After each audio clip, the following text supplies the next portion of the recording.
sa pagdalo ninyo ngayong hapon.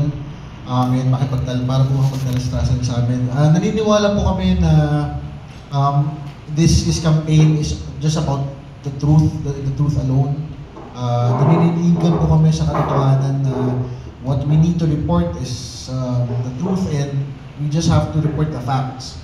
Kaya po napaka-importante po ng relasyon natin sa ating mga kasama sa media para po sa laban na ito. At sana po sa mga susunod na mga pagkakataon na may mga lumabas pong news tungkol sa West Philippine Sea, ay ma-report po natin ito ng tama, at sana po yung mga audience natin na sa kabataan ay mas